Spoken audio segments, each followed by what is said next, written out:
While the brand new crossover won't come out until 2021, Mazda will begin introducing new technology that could help increase its standing in the US starting in 2019.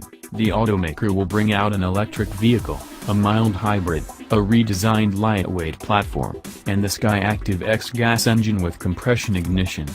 That year, it will also roll out a new design language.